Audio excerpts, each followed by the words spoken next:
Hi friends, ಇವತ್ತು ನಮ್ಮ ಹಂಪಿಯಲ್ಲಿ ಆಟೋ ಚಾಲಕರ ಕಡೆಯಿಂದ ಬೃಹತ್ ಪ್ರತಿಭಟನೆ ನಡೀತಿದೆ. ಹಂಪಿಲಿಂದ ಹೊಸಪೇಟೆ ಆರ್ಟಿಒ ಆಫೀಸುವರೆಗೂ ಬೃಹತ್ ಪ್ರತಿಭಟನೆ ನಡೀತಿದೆ. ಮುಂದೆ ನೋಡಂಬ ಇನ್ನ ಏನಿದೆ. ಏನಣ್ಣ ಇವತ್ತು ಇಷ್ಟೊಂದು ಆಟೋದವರು ಗುಡಿ ಮುಂದೆ ನಿಂತ್ಕೊಂಡಿದ್ದೀರಾ? ಸರ್ ಏನಿಲ್ಲ, ಇವತ್ತು ಬೃಹತ್ ಪ್ರತಿಭಟನೆ ನಡೀತಿದೆ. ಹಂಪಿ ಆಟೋ ಚಾಲಕರು ವತಿಯಿಂದ ತ್ರಿಚಕ್ರ ಬೈಕ್ ರೆಂಟ್ಗೆ ಕೊಡ್ತಿದಾರಲ್ಲ, ಹಂಗಾಗಿ ನಮ್ಮ ಆಟೋ ಚಾಲಕರು ಪ್ರತಿಯೊಬ್ಬರು ಬಂದು ಈ ಸ್ಟ್ರೈಕಿಗೆ ಹಾಜರಾಗಿದ್ದಾರೆ. ಹಂಪಿ ಟು ಹೊಸಪೇಟೆವರೆಗೆ ಬೃಹತ್ ಪ್ರತಿಭಟನೆ ನಡೀತಿದೆ.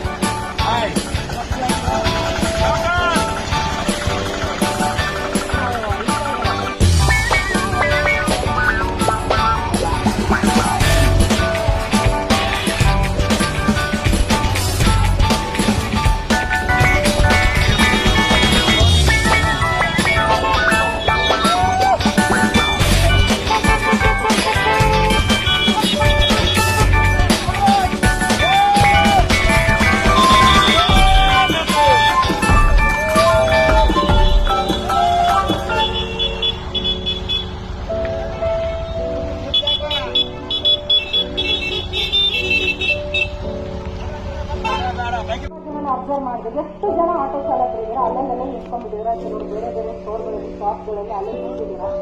ಬಂದ್ಬಿಟ್ಟು ಹೋರಾಟ ಮಾಡಿ ಹೋರಾಟ ತಿಳಿಬೇಕು. ಅಕ್ಕವನ್ನು ಬಂದು 2 ನಿಮಿಷ ಮಾತಾಡಿದ್ರು ಪಬ್ಲಿಸಿಟಿ ತಗೊಂಡು ಹೋದ್ರು ಉಪಯೋಗ ಇಲ್ಲ. ಅಕ್ಕವನ್ನಿಂದ ನಿಮ್ಗೆ ನ್ಯಾಯ ಸಿಗಲ್ಲ, ನೀವೇ ನ್ಯಾಯನ ಪಡ್ಕೋಬೇಕು. ಅಂದ್ರೆ ನೀವು ಇಲ್ಲಿಂದ ಯಾವುದೇ ಕಾರಣಕ್ಕೂ ಕದಲದೆ ನೀವು ಇಲ್ಲಿ ಹೋರಾಟ ಮಾಡಬೇಕು. ಸರ್ಕಾರಕ್ಕೆ ಕೂಡ ನಾನು ಸಂಯಮವಾಗಿ ಒಂದು ಮನವಿಯನ್ನ ಮಾಡ್ಕೊಳ್ಳೋದು.